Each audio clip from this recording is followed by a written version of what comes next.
Hi, today is the second day of our week where we are talking about self destruction and self destructive behaviors. For those of you who don't know me, my name is Rochelle Camaras. I'm a personal transformation coach and anxiety coach. And today I want to talk about something that's really hardcore in self destructive area, and that's relationships, romantic relationships.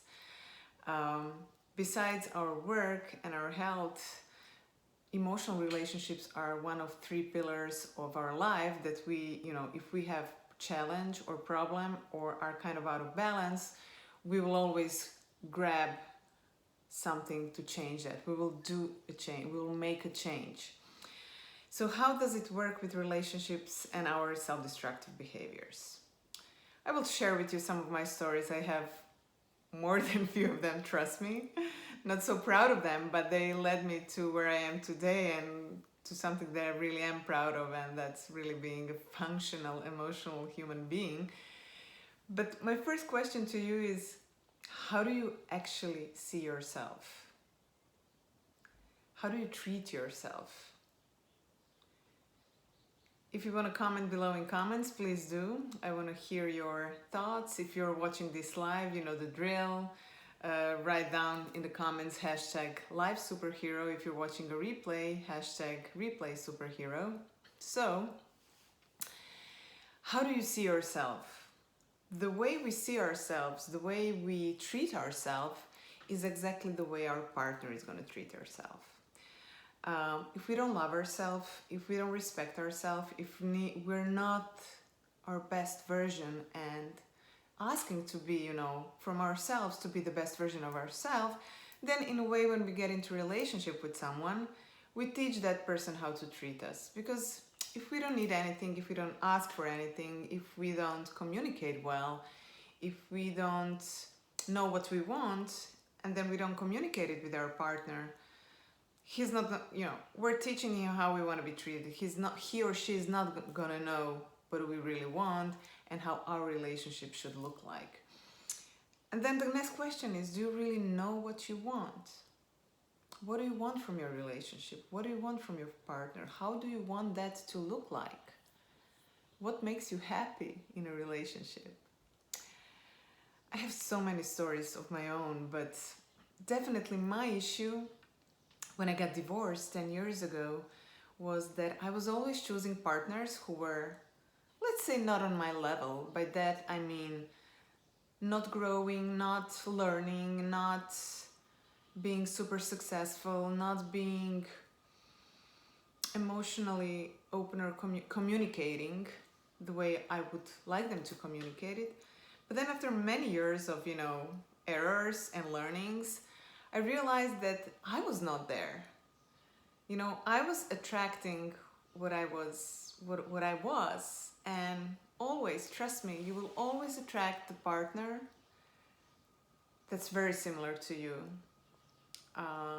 What we radiate, we attract.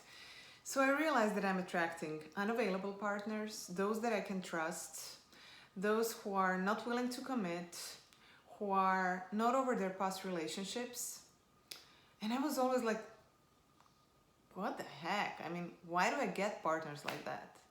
And then I realized after many years, you don't have to go through many years, trust me, please don't, that I am the same. I was emotionally unavailable. I didn't know how to communicate my feelings through my feminine energy.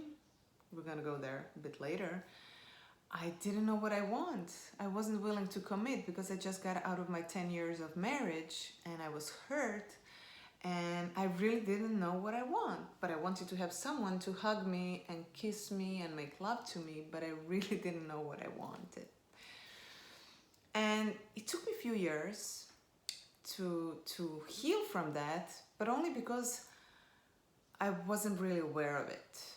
I wasn't aware what's my problem, how do I change that. I really had no idea that I'm emotionally unavailable because I was all in.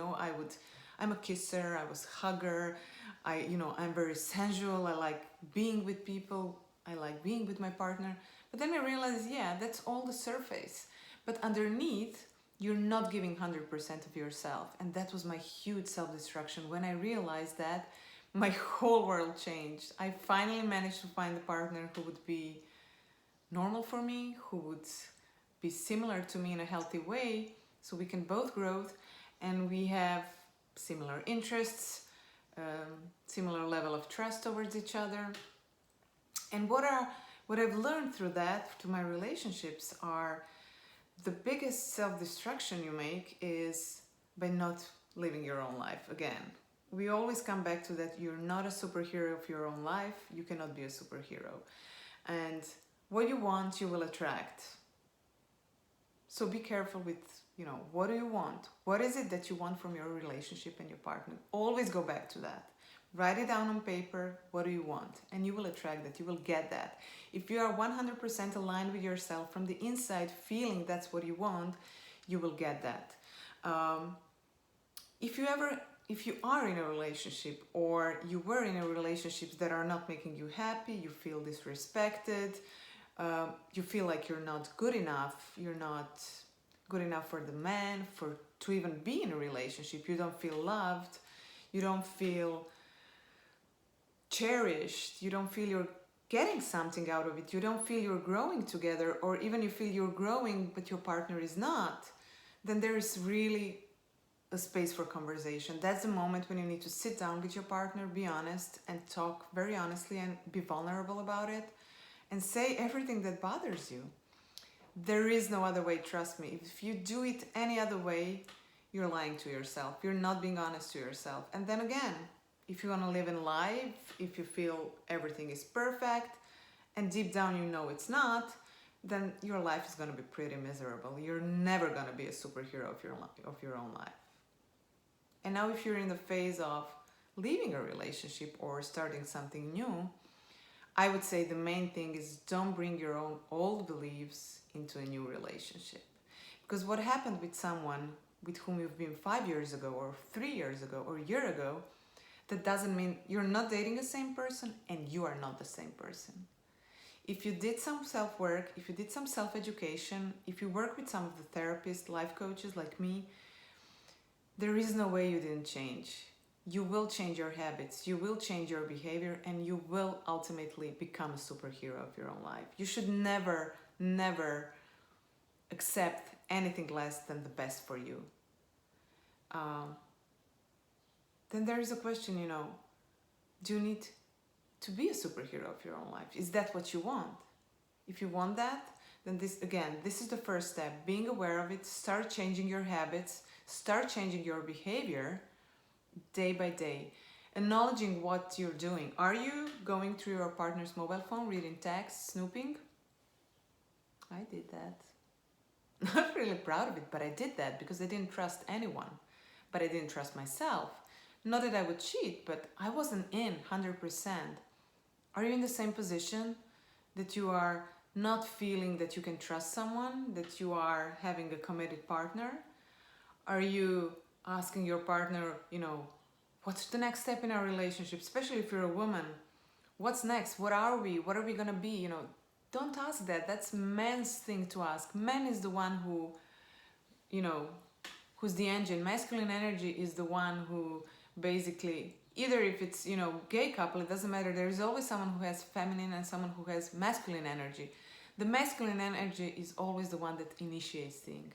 Feminine energy needs to be receiving, calm, and kind of initiating things in a very subtle communication and emotional way, saying what you want, setting clear boundaries, but also, letting a masculine energy do the work.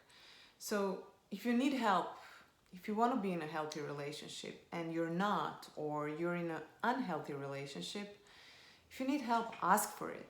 Sometimes there is no way for us to change our patterns and our behavior and go into new beliefs if somebody doesn't help us. If somebody doesn't help us to become aware of it, to work on it, to change our beliefs, to rewire our brain. And we all go through something in our lives. Trust me, there is always some drama, there is always something going on. That's how we grow, that's how we learn, that's all learning curve. But we don't need to learn to go into the deepest valley and then climb up from it. We can learn by jumping from point A to point B and learning faster and growing faster. You don't need to spend 10 years or 5 years or 2 years realizing what do you want? Am I happy in this relationship? Again, put your hands on your heart, ask your heart, are you happy? Is this what I want?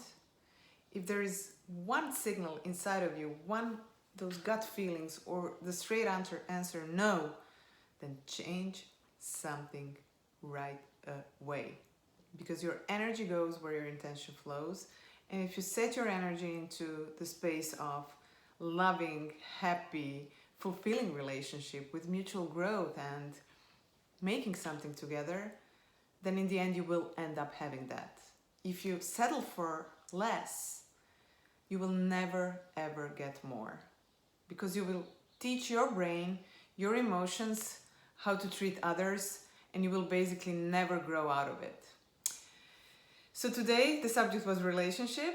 Please write your comments below. How do you feel about being self-destructive in your own relationships? And tomorrow we're going to talk a bit about self-destructive behaviors in our job environment. How do we belittle ourselves or put ourselves down in the work environment and we never grow, or we stay, stuck somewhere in the middle, not really doing anything more.